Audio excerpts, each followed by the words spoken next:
E a gente tem tratado desse assunto, eu digo a gente, no Brasil há algum tempo, porque tem cada vez mais sites de apostas, cada vez mais equipes de futebol e de outras modalidades de esporte sendo patrocinadas também, e muito dinheiro rolando sobre esse tema. E o governo federal publicou há uma semana, na terça-feira passada, dia 25 de julho, uma medida provisória para a regulamentação das apostas esportivas aqui no Brasil.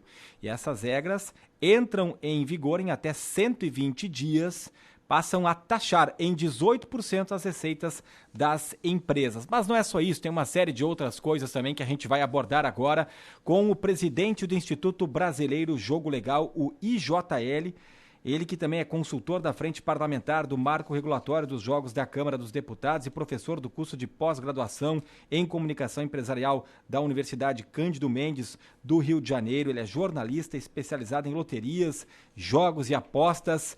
Enfim, é um grande currículo. Estamos em contato com Magno José Santos. Em primeiro lugar, obrigado por ter atendido aqui a Rádio Independente de Lajeado para falar desse tema que diz respeito a muitas pessoas, né? Cada vez mais ganhando espaço, infelizmente também com investigações e punindo algumas pessoas que se envolveram de uma forma que não deveria acontecer, com irregularidades, com ganhos por fora nesses casos. Mas vamos tratar um pouco desse assunto. Como é que o senhor viu essa medida provisória? O que já está valendo? O que vai valer a partir dos próximos dias? O que muda na prática para tanto as empresas quanto aqueles que são usuários? Uma ótima tarde, Magno José Santos. Boa tarde, Ricardo. Boa tarde a todos os ouvintes da Rádio Lajeado. É um prazer sempre falar sobre esse assunto, porque a questão do jogo no Brasil ela tem um certo estigma e um preconceito, principalmente pelo longo período que essa atividade ficou na clandestinidade, né? Nós estamos aí há 82 anos na clandestinidade e agora a gente começa a ver, assistir o mercado se abrir, né? O mercado brasileiro se abrir de forma regulada, de forma normatizada e não mais de forma não regulada e na clandestinidade como nós acompanhamos nos últimos anos. O Instituto vê com muita satisfação e com muita esperança, com muita expectativa, o fato do governo ter editado, mesmo que tardiamente, uma medida provisória para regulamentar esse setor. Existe uma lei aprovada pelo Congresso Nacional desde dezembro de 2018, e durante os últimos 4 anos do governo anterior, quando essa modalidade deveria ter sido regulamentada, ela não foi regulamentada. E o fato dessa atividade ser legal e não estar regulamentada permitiu que milhares de sites operassem no Brasil a partir de outros países do mundo, onde essas modalidades são legalizadas e regulamentadas.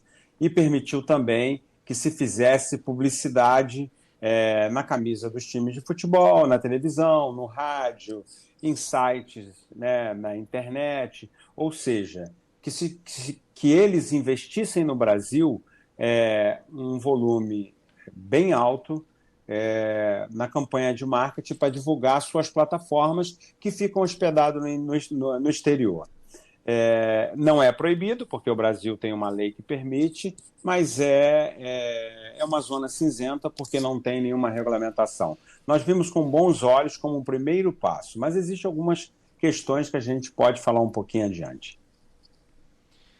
Bom, são 4 anos, né, de muito debate sobre esse tema, e eu gostaria de saber, se falamos agora há pouco na abertura, são 120 dias para entrar em vigor. Se tem uma previsão de quando vai entrar em vigor, se a taxação já começa no próximo mês, se vai ficar mais para frente, se tem algumas adequações ainda, algumas conversas que podem vir a mudar aquilo que foi definido nesse primeiro momento, Magno? Olha, a medida provisória já está valendo, mas no final da medida provisória, o governo que a editou estabeleceu que muito dos tópicos da medida provisória entram em vigor daqui a 4 meses.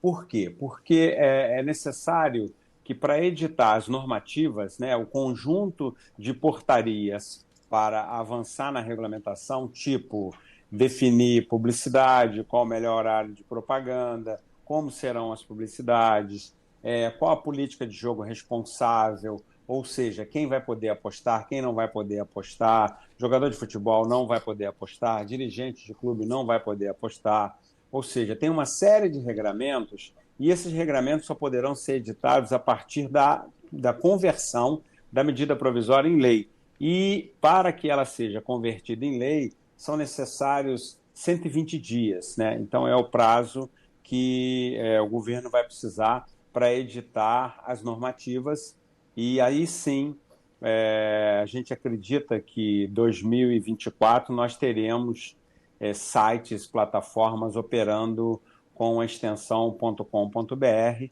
e o Brasil vai estar arrecadando e a sociedade e o Estado se beneficiando desses recursos, que hoje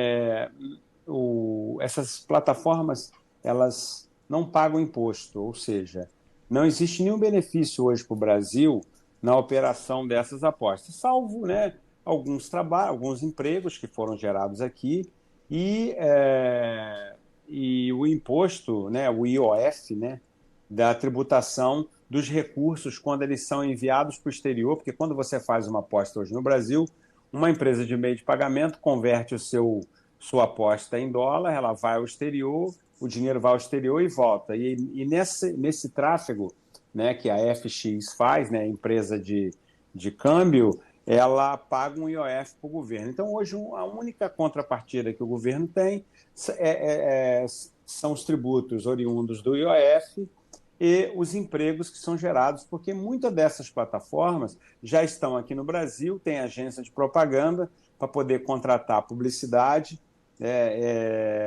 No ano passado, no ano de 2022, foram investidos 3,5 bilhões de reais em marketing, e aí eu estou falando de placas em gramado de futebol, patrocínios de times, publicidade na televisão, rádio, né, e sites e mídias sociais. Magno, qual é a estimativa de arrecadação anual para o governo? É Jussiara que está falando? Isso. Oi, Jussiara, boa tarde. Boa tarde, tudo bem? Tudo bem. Olha, a estimativa inicial do governo é de 2 bilhões por ano. Mas essa arrecadação ela pode chegar até 10 bilhões de reais. O mercado de apostas esportivas no mundo ele é recente, ele não apesar da gente assistir em Londres as pessoas apostando em absolutamente tudo, até o nome do filho do príncipe regente que ainda tem 10 anos de idade, mas aqui no mundo ela se espalhou recentemente. E esse mercado hoje é um mercado muito, muito agressivo, porque, vou te dar o exemplo do Brasil, que é um mercado que eu acompanho. O brasileiro ele não sabe mais só apostar, né? só torcer. O brasileiro hoje ele torce e aposta. É quase que um complemento da torcida. E isso caiu no gosto popular. Hoje, esse mercado está totalmente aquecido. E esse mercado, assim, a arrecadação desse mercado pode chegar tranquilamente a 10 bilhões em 5 anos. Mas, imediatamente, a gente entende que o governo pode arrecadar 2 bilhões. E o que vai ser feito com esse valor arrecadado? Se fala aí em investimento no próprio esporte, em combate às fraudes, está completamente definido isso, Magno? Sim, está completamente definido. Na nova tributação que o governo sugere agora na medida provisória, 10% vai para a Seguridade Social, e Seguridade Social a gente inclui saúde, previdência, entre outras, saúde, educação e previdência. 3% vai para o Ministério dos Esportes, uma parte vai para o Fundo Nacional de Segurança Pública, 2,63%, uma parte, 1,40%, vai para as entidades esportivas e 0,60% ou 0,58% vão para a formação de atletas, para a formação de atletas, para o esporte, mas para a formação de atletas. Ou seja, os recursos estão bem definidos. Mas aí falta bastante para fechar os 100%, né? Não, mas olha só, deixa eu te explicar uma coisa. A tributação vai ser de 18% do GGR, do resultado. É que a aposta esportiva ela é diferente da loteria, Ela é diferente de outras modalidades de jogos. A aposta esportiva paga 95% em prêmio. Ou seja, quando você tira todos esses tributos que você tem que pagar, imposto de renda, PIS, COFINS e tal, e tal, e tal, todos os recursos que sobram são investidos em prêmio. A premiação é alta. Porque se a premiação não for alta, é um jogo diferente. É um jogo de cota fixa.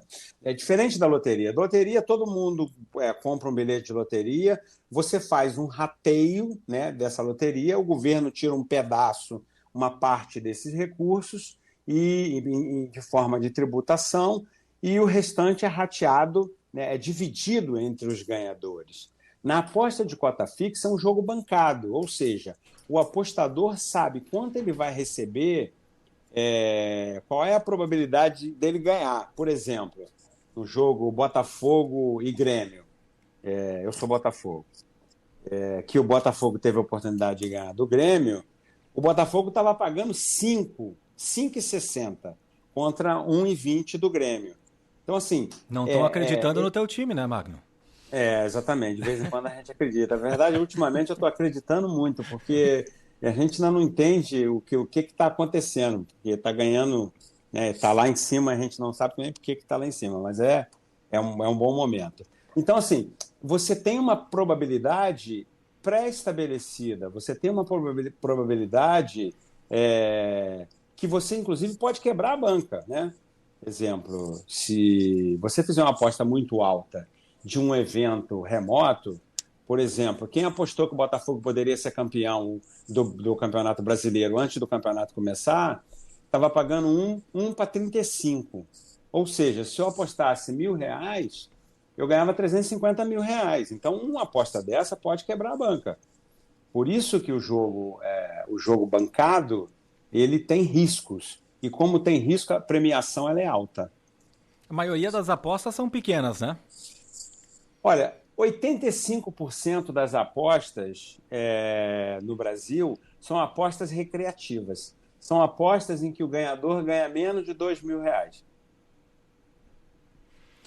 Estamos conversando com o presidente do Instituto Brasileiro Jogo Legal, Magno José Santos. Eu tenho uma curiosidade para saber quantos sites de apostas nós temos no Brasil. Existe esse dado oficial? Hoje nós temos mais de 1.000 sites no Brasil oferecendo aposta, mas a concentração da movimentação financeira 10 sites têm 90% desse mercado. Uhum. Mas tem mais de 1.000. E, além disso, você tem a oferta do jogo presencial, né? Porque não é só no site. Você tem também pessoas que estão operando na rua, de forma não regulada, mas estão oferecendo aposta esportiva na rua. Na rua que eu digo nas cidades, através de terminais de POS ou de terminais de tablet. Magno, como é que vai funcionar a fiscalização dessas empresas? Já que provavelmente, hoje, né, agora que está sendo então regulamentado isso, provavelmente algumas empresas talvez fiquem frias ou tentem burlar esse sistema. Como é que vai funcionar essa fiscalização? Olha, o Ministério da Fazenda recentemente montou uma equipe e continua em processo de montagem de uma equipe com 64 pessoas para poder controlar esse mercado, tá? Eles vão precisar ter funcionário 24 horas por dia, porque esse mercado é um mercado que gira 24 horas. Você tem uma média de 800 a 900 eventos dia para poder apostar. Só partida de futebol por dia, você tem uma média de 200, 250 partidas por dia. Então, o Ministério da Fazenda está montando uma estrutura para poder fiscalizar e para poder acompanhar toda a movimentação em tempo real, inclusive detectando apostas suspeitas, onde pode haver indício de manipulação, porque é muito fácil identificar essa manipulação de resultado. Você sabe, pelos algoritmos, aonde você começa a ter muitas apostas suspeitas. O que eu digo apostas suspeitas? Você tem um time que é favorito e, de repente, você começa a ter um fluxo muito grande de apostas em valores muito altos no time que não é favorito. Isso indica que pode acontecer, desperta uma luz vermelha e desperta, né? É um indício de que pode estar havendo manipulação nesse evento. Quando existe isso, o órgão regulador suspende a aposta nesse evento e abre uma investigação. Com relação à questão da manipulação, o que aconteceu recentemente no Brasil, que inclusive foi alvo de instalação de uma CPI em Brasília, mostra exatamente o que acontece com mercados que não estão regulamentados. Eu vou citar um exemplo, eu vou fazer uma analogia da questão de segurança de uma casa. Você tem uma casa que tem câmera de segurança, cerca de segurança, tem travas na porta, você tem uma série de mecanismos de segurança. Do lado dessa casa, você tem uma casa que não tem nenhum mecanismo de segurança. Se o ladrão tiver que roubar, ele vai optar pela casa que não tem segurança. Ou seja, o Brasil hoje é esse mercado sem segurança. Por isso que várias quadrilhas de manipuladores, isso existe no mundo inteiro, em vários esportes, eles atacaram o mercado brasileiro para cometer esses delitos, deixando claro que uma das maiores prejudicadas e maiores vítimas da manipulação de resultados são justamente as casas de aposta, porque elas que vão pagar o prêmio de uma aposta que foi manipulada, de uma aposta criminosa. Falando em prêmios, os prêmios dos apostadores vão reduzir com essa inserção aí das taxas, e os apostadores terão algum tipo de consequência para eles? Se eles vão ter que pagar alguma taxa também, ou está tudo já incluído na aposta? Não, olha, esse é outro problema que eu vejo. Existem dois problemas que eu vejo hoje na medida provisória que foi editada. O primeiro é a tributação excessiva, porque eles estão cobrando uma taxa de 18% sobre o ganho das casas de apostas, e no Brasil você tem uma excessiva taxação que acrescenta a esses 18% algo em torno de mais pelo menos 13%. Então nós estamos falando aí em pelo menos 30% da tributação das apostas esportivas. E além disso, no Brasil, prêmios de loteria, que no caso a aposta de cota fixa foi legalizada como modalidade lotérica de aposta de cota fixa, prêmios acima de R$ 2.100, existe uma tributação de 30% no imposto de renda. Então, assim, essa excessiva tributação pode fazer com que o apostador vá fazer sua aposta em uma banca, em um site, né, não regulado, clandestino. A gente está vislumbrando que agora, com a tramitação da medida provisória, os deputados possam fazer essa correção e seguir as melhores práticas mundiais com uma tributação mais adequada. A primeira tributação mais adequada é você reduzir a tributação das empresas para um nível que a gente chama de nível mundial, aceitável, e considerando que a gente ainda tem uma tributação de 13% com relação aos tributos que uma empresa hoje no Brasil tem que pagar: PIS, COFINS, contribuição social do lucro líquido e imposto de renda de pessoa jurídica. E além do ISS do município, onde essa plataforma de aposta vai estar instalada, porque a comercialização de aposta é considerada serviço, então tem que pagar ISS para a prefeitura. Em alguns municípios esse ISS é de 5%, em outros municípios esse ISS, essa alíquota de ISS é de 2%. E além disso, tentar modificar essa tributação do imposto de renda, ou aumentando o valor de R$2.000 para R$10.000, né? Com ganhos acima de 10 mil você paga 30%, ou definindo igual a Espanha fez. Você paga o imposto de renda sobre o ganho anual. Nos Estados Unidos também é assim, ou seja, você apostou o ano inteiro. No final do ano, você você percebeu que você ganhou tanto, né? Ganhou R$10.000. Então, você paga imposto de renda sobre os 10 mil que você ganhou. Só para você entender a linha de raciocínio, para facilitar, inclusive, o entendimento dos ouvintes. Se eu aposto hoje R$1.000, se eu aposto R$100 hoje, numa cotação de 200, né, eu vou ganhar acima de R$2.000.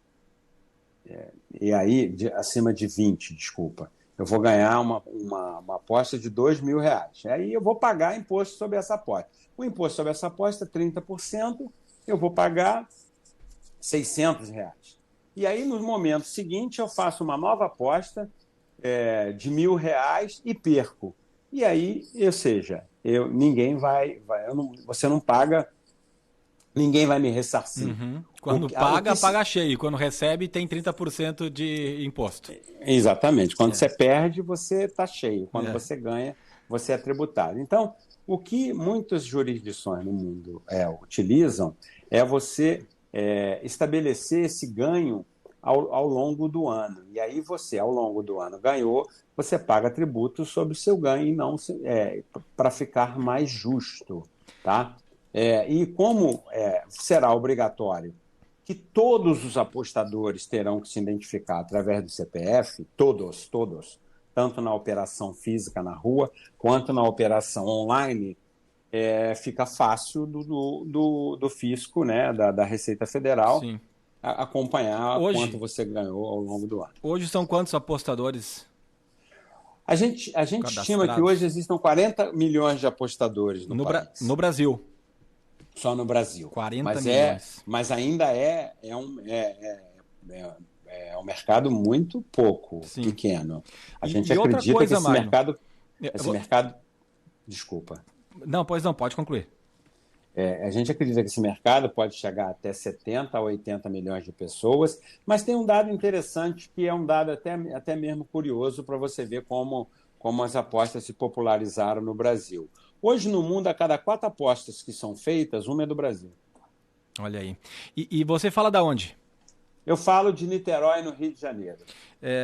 E tem conhecimento sobre Vale do Taquari, que é de onde a gente fala, aqui da nossa região? Não sei se tem algum site daqui que a gente não tenha conhecimento, se tem esse mapeamento aí, Brasil afora. Não. Isso não conheço nenhum site daí, não. Eu sei que aí na região sul... a KTO é um site muito forte. Sim, é um dos. E para fecharmos, então, taxação, então, pelo que eu entendi, a partir de 2024.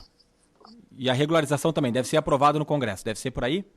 A gente acredita que essa aprovação saia nos próximos 4 meses. E aí, o governo precisa, ao sair a regulamentação, o governo precisa de um tempo, que é exatamente para fazer uma convocação pública das empresas que vão se candidatar a aplicar uma licença. E isso precisa de um prazo de 3 meses. Ou seja, em 2024 nós teremos apostas legalizadas e regulamentadas no Brasil. Magno, muito obrigado pela tua atenção para com a Rádio Independente aqui de Lajeado, município do Vale do Taquari, no Rio Grande do Sul. Aqui bem pertinho da gente está sendo construído o Cristo Protetor, no município de Encantado, já deve ter ouvido falar. Sim, claro, né? Claro. Bastante famoso também. Muito obrigado pela tua atenção aí, sucesso aí com essa causa, a gente vai ficar acompanhando. Um grande abraço.